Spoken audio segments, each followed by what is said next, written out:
زہے قسمت کہ آئی زندگی میں رات جلوے کی، زہے قسمت کہ آئی زندگی میں رات جلوے کی، ہے نادانی ہماری ہم نے سمجھی رات حلوے کی۔ زہے قسمت کہ آئی زندگی میں رات جلوے کی، ہے نادانی ہماری ہم نے سمجھی رات حلوے کی۔ بزرگوں کی زباں پر ذکر رب رہتا تھا اس شب میں، بزرگوں کی زباں پر ذکر رب رہتا تھا اس شب میں، ہمارے ہاتھوں ایٹم بم زباں پر بات حلوے کی۔ تمہیں افضال لازم تھا درِ رحمت پہ رو لیتے، تمہیں افضال لازم تھا درِ وحدت پہ رو لیتے، تعجب ہے مگر تم کر رہے ہو بات حلوے کی۔ بزرگان محترم اور برادران عزیز، شعبان المعظم کا مہینہ بڑے ہی آب و تاب کے ساتھ میرے اور آپ کے درمیان چل رہا ہے۔ غالباً 3 یا 4 دن کے بعد ایک رات آنے والی ہے کہ جس رات کو شب بارات کہا جاتا ہے۔ شب کے معنی رات کے ہیں اور برات کے معنی خلاصے اور چھٹکارے کے ہیں۔ یہ خلاصہ اور یہ چھٹکارا کس چیز سے ہے؟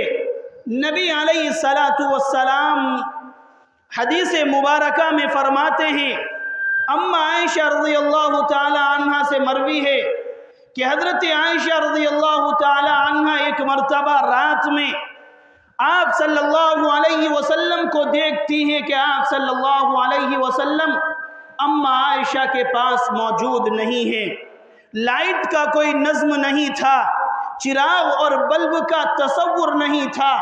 اما عائشہ نے لیٹے لیٹے جب اپنے ہاتھوں کو بڑھایا تو آپ صلی اللہ علیہ وسلم کے قدم مبارک سے اما عائشہ کا ہاتھ ٹچ ہوتا ہے، اور جب اما عائشہ کا ہاتھ آپ صلی اللہ علیہ وسلم کے جسم اطہر سے ٹچ ہوتا ہے تو اما عائشہ فرماتی ہے، یا نبی اللہ، آج رات کی باری میری تھی، میں یہ سمجھ بیٹھی کہ شاید آپ کسی اور بیوی کے پاس آج چلے گئے۔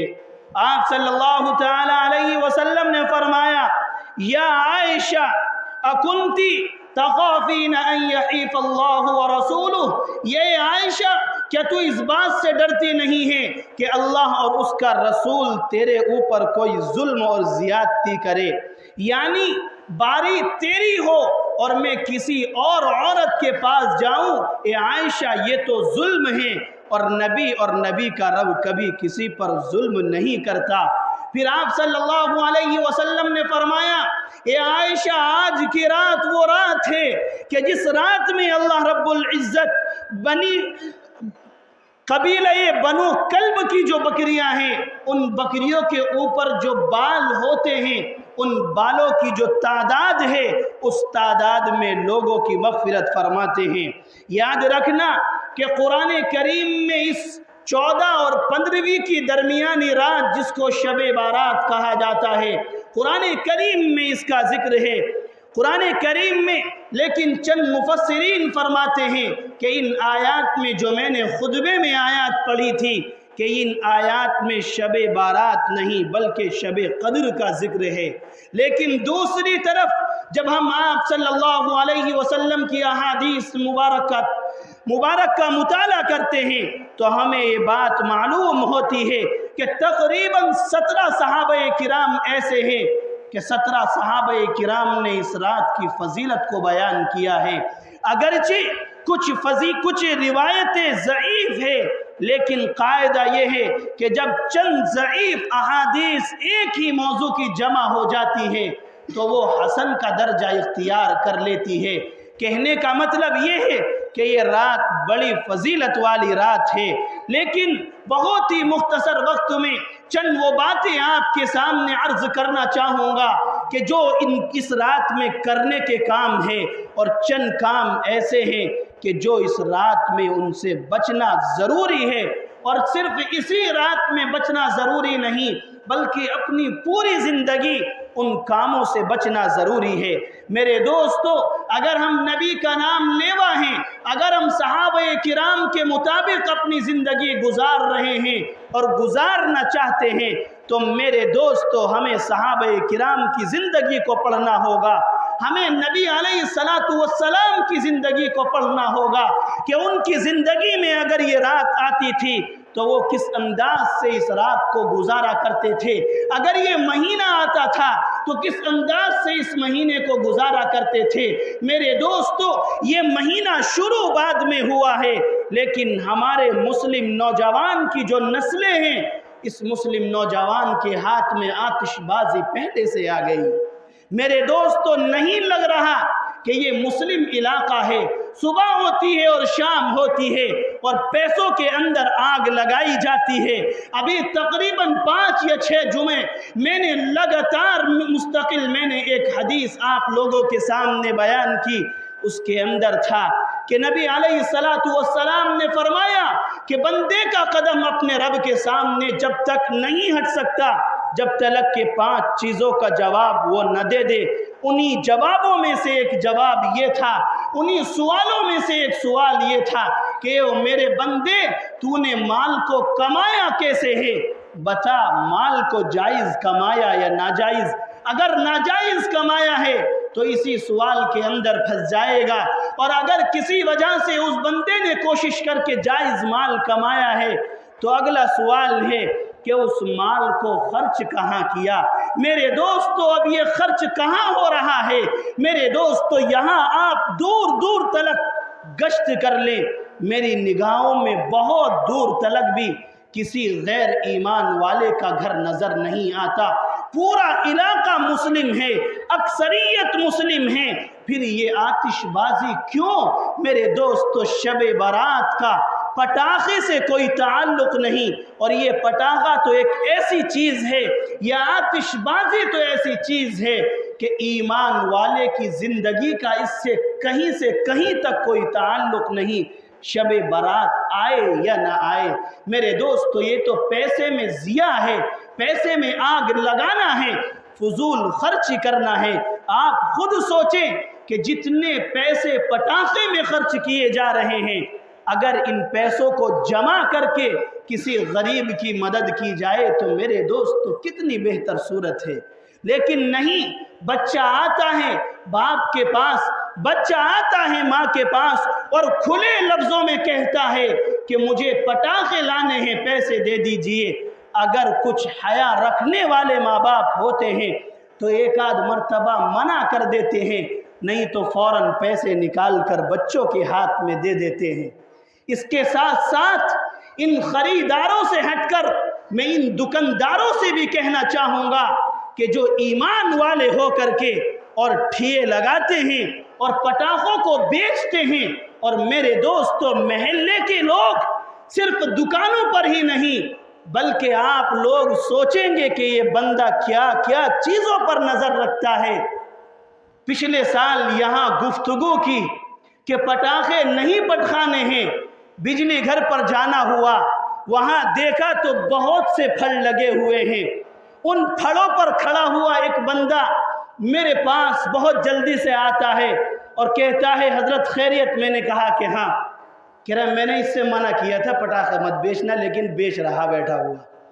بعد میں نے جب اس کی چھان بین کری تو پتہ یہ لگا کہ اصل مالک یہی تھا جو میرے پاس باتیں بنا رہا تھا۔ یعنی فوراً مجھے دیکھ کر اپنی جگہ ایک چھوٹے بچے کو کھڑا کر کے اور میرے پاس آ گیا اور آ کر کے کہہ رہا ہے کہ امام صاحب دیکھو، آپ تو جانتے ہیں اس کو، پٹاخے بیچ رہا، دیکھو کتنی غلط بات ہے۔ میں بھی خاموشی سے نکل گیا کیونکہ مجھے بھی دال میں کالا نہیں بلکہ دال ہی کالی نظر آ رہی تھی۔ بعد میں نے پتہ بھی لگایا تو پورا پھڑ اسی بندے کا تھا، رہنے والا امروہہ کا تھا، کاروبار امروہہ سے باہر کرتا تھا، لیکن اس وقت کو غنیمت سمجھ کر اپنے اصل کام کو چھوڑ کر امروہہ کے اندر آیا۔ صرف کیوں؟ کیونکہ اس کو معلوم ہے کہ میرے محلے کے لوگ پٹاخے بہت خریدتے ہیں، جو بھی میں کام کر رہا ہوں اس میں لاس آئے تو آئے، اگر کام کوئی چل سکتا ہے اس مہینے تو وہ پٹاخے کا چل سکتا ہے۔ میرے دوستو یہ بات وہاں تک پہنچ گئی ہوگی جہاں تک میں پہنچانا چاہ رہا تھا، کیونکہ پانی تو گہرے میں مرتا ہے۔ میرے دوستو اپنی زندگی کو سوچو، اپنے مال کو سوچو، کتنی محنت سے اس مال کو کمایا جاتا ہے، اس کے بعد پھر رب کے پاس یہی مال تمہیں پھنسوا دے تو ایسے مال سے میرے دوستو کیا فائدہ؟ کس کام کا ہے وہ مال؟ تو میرے دوستو جہاں بچنے والے بہت سے کام ہیں، انہی میں سے ایک کام یہ آتش بازی ہے۔ دوسرا ایک کام بچنے والا وہ ایسا ہے کہ زندگی بھر جائز ہے، لیکن اس وقت اگر رک جائیں تو بہتر ہے۔ وہ کام کیا ہے؟ وہ کام ہے حلوے کا بنانا۔ میرے دوستو حلوہ بنایا جاتا ہے اور ثابت کیا جاتا ہے کہ نبی علیہ السلام کے دندان مبارک ایک غزوے میں شہید ہوئے تھے، جس کی وجہ سے آپ روٹی نہیں چبا پا رہے تھے، تو آپ صلی اللہ علیہ وسلم نے اس حلوے کو استعمال کیا تھا تاکہ آپ کو چبانے میں پریشانی نہ ہو۔ تو ہم نبی کا نام لیوا ہیں اور نبی نے جو کام کیا ہے وہ سنت ہے، لہذا ہم بھی حلوہ بنائیں گے۔ ٹھیک ہے، میں بھی بناؤں گا، آپ بھی بنائیں گے، لیکن خدا کے واسطے یہ تو دیکھو کہ وہ کون سے مہینے میں شہید ہوئے تھے اور کون سے غزوے میں شہید ہوئے تھے، جن کو میں بتا رہا ہوں۔ ان سے ہٹ کر ہر حلوہ بنانے والے سے آپ معلوم کر لینا کہ بتاؤ نبی کے دانت شہید ہوئے تھے، یہ بات تسلیم ہے، لیکن کس غزوے میں یعنی کس جنگ میں ہوئے تھے، اس جنگ کا نام بتاؤ، اور وہ جنگ کون سے مہینے میں ہوئی تھی اس کا نام بتاؤ۔ میرے دوستو اکا دکا کوئی بتا دے تو بتا دے، نہیں تو اس بات کا علم نہیں۔ ایک پرمپرا کوئی چیز چلی آ رہی ہے کہ ہم نے اپنے بڑوں کو دیکھا اور بڑوں والوں کو چھوٹے والوں نے دیکھا اور ایک چیز چلتی آ رہی ہے۔ میرے دوستو یہ بالکل غلط ہے۔ میں آپ کو بتا دیتا ہوں وہ غزوہ احد ہے کہ جس غزوے میں آپ صلی اللہ علیہ وسلم کے دندان مبارک شہید ہوئے تھے، اور وہ مہینہ رمضان کے بعد والا شوال کا مہینہ ہے۔ حلوہ اگر اس وجہ سے بنانا ہے تو میرے دوستو شوال میں بنانا، شعبان میں نہیں۔ میں بات لگی چپڑی کہنا نہیں جانتا، بالکل صاف صاف بات آپ سے کہہ رہا ہوں۔ اگر نبی کی محبت میں حلوہ بنانا ہے بنائیں، بالکل اجازت ہے، لیکن نبی نے اگر اس حلوے کو استعمال کیا تھا تو ایک تو نبی کے دانت ٹوٹے ہوئے تھے، دوسری چیز یہ تھے کہ ان دانتوں کا ٹوٹنا بھی اللہ کی راہ میں تھا، تیسری چیز یہ ہے کہ وہ شعبان کا مہینہ نہیں بلکہ رمضان کے بعد کا شوال کا مہینہ ہے۔ میرے دوستو شریعت کو پورا سمجھے اور پورا سمجھ کر پھر آپ اس پر عمل کریں۔ اس کے ساتھ ساتھ نہ کرنے والے کاموں میں ایک کام یہ ہے کہ جب یہ رات آتی ہے تو اس رات کے آنے سے پہلے ہی مسلمانوں کو دیکھ کر ان کی تیاریوں سے ایسا لگتا ہے کہ غالباً عید آ گئی، یعنی نئے نئے کپڑے بنانا، نئی نئی شاپنگ کرنا۔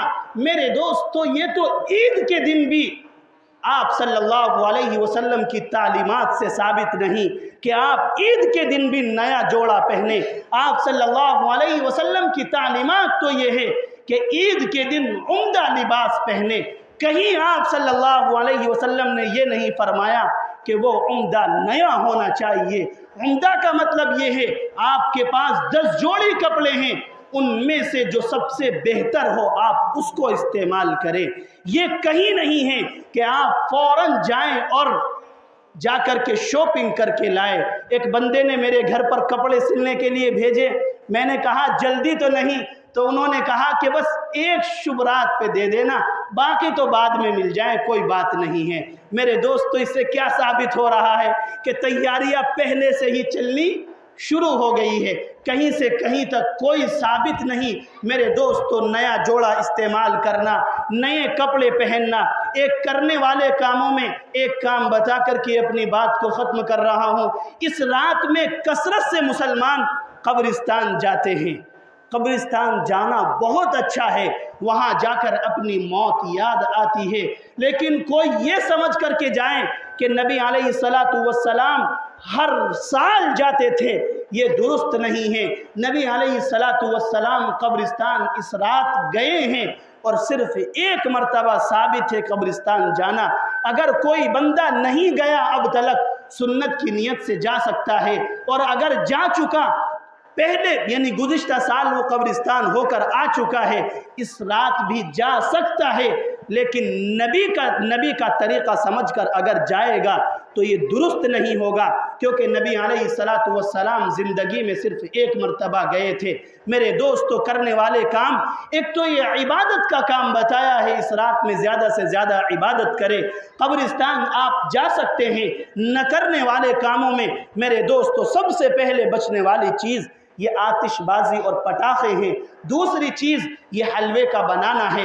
نبی علیہ السلام نے فرمایا، قبیلہ بنو کلب کی جو بکریاں تھی، یعنی اس زمانے میں سب سے زیادہ بکریاں ان لوگوں کے پاس ہوتی تھی، ان بکریوں کے جسم پر جو بال ہیں، ان بالوں کی تعداد میں اللہ رب العزت اس رات اپنے بندوں کی مغفرت کرتا ہے۔ دعا کرو جب میرا اور آپ کا نام مغفرت والوں میں لکھا جائے، یا میرا اور آپ کا نام آئندہ سال کیا کیا ہونا ہے ان میں لکھا جائے، ہم عبادت کرتے ہوئے فرشتوں کو ملیں، ہم عبادت میں مشغول ہو۔ دعا کرے جو کچھ کہا گیا اللہ رب العزت اس پر عمل کی توفیق عطا فرمائیں۔